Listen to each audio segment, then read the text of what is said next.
देश में 2000 रुपए के नोट बंद करने के सरकार के फैसले को लेकर विपक्ष पूरी तरह हावी है। दिल्ली के मुख्यमंत्री अरविंद केजरीवाल ने तो यहाँ तक कह डाला कि देश का प्रधानमंत्री पढ़ा लिखा होना चाहिए। एक और जहाँ सत्तारूढ़ बीजेपी के नेता इस फैसले को देश के हित में बता रहे हैं, तो वहीं विपक्षी नेता लगातार नोटबंदी 2.0 को लेकर सरकार की मंशा पर सवाल खड़े कर रहे हैं। इस बीच खट्टर कैबिनेट में गृह मंत्री अनिल विज ने 2000 रुपए के नोट बंद करने के फैसले को आतंकवाद की कमर तोड़ने वाला बताया। तो वहीं विपक्षी कांग्रेस के प्रदेश अध्यक्ष ने नोटबंदी को विफल बताते हुए यह मांग कर डाली कि प्रधानमंत्री देशवासियों से माफी मांगे।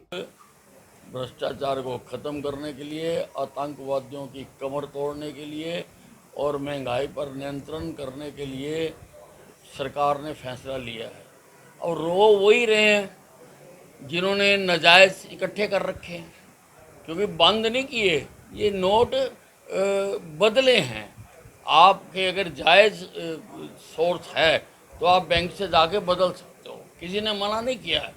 अब इसमें भी अगर कोई रो रहा है तो वही रो रहा है जिसने बोरियां भर रखी हैं, उसको तकलीफ हो रही है। सरकार ने तो कह दिया कि 20,000 तक अगर किसी के पास हैं तो बैंक में जाके बदलवा लो। इसमें कोई हैरानी नहीं, वो अब कुछ भी कहते रहे, क्योंकि उन्होंने तो 70 साल में देश का कुछ किया नहीं, तो अब उन्होंने बातें कर रही हैं, बातें करते रहे, बातों का क्या।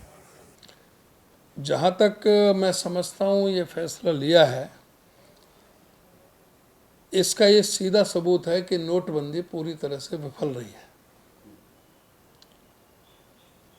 ये नोटबंदी अगर विफल रही है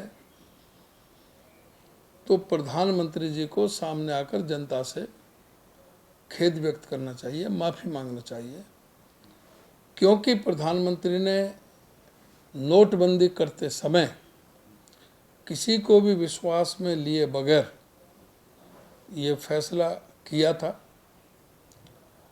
और उस फैसले के बाद जब ये कहा कि 8 नवंबर 2016 को कि रात को 12 बजे के बाद में लीगल टेंडर नहीं रहेंगे, वो पहला फैसला गलत था।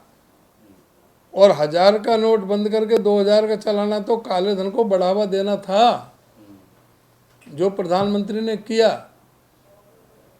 तो इसलिए पहले उस पर नोटबंदी का जो फैसला गलत था, उस पर प्रधानमंत्री को जनता के समक्ष आकर के अपनी गलती माननी चाहिए। बता दें कि रिजर्व बैंक ऑफ इंडिया ने कल यानी 19 मई को ही एक सर्कुलर जारी करते हुए 2000 रुपए के नोट बंद करने का ऐलान किया था। आरबीआई ने साथ ही यह घोषणा भी की कि आम लोगों को इससे परेशान होने की कोई जरूरत नहीं है। आरबीआई ने क्लीन नोट पॉलिसी के तहत यह फैसला लिया है। इस सर्कुलर के तहत नोट को 30 सितंबर तक बैंक में वापस किया जा सकता है। 2000 रुपए के नोट को बंद करने के बाद सरकार और विपक्ष आमने सामने आ गए हैं। इससे एक बात तो तय है कि नोटबंदी पार्ट 2 के इस फैसले के जरिए जहां सरकार इससे भ्रष्टाचार के खिलाफ बड़ा कदम बताकर वाहवाही लूटने की कोशिश में है, तो वहीं विपक्ष भी 2024 से पहले इस मुद्दे को भुनाने में कोई कसर नहीं छोड़ना चाहता। अंबाला से कृष्ण बाली, दैनिक सवेरा टीवी।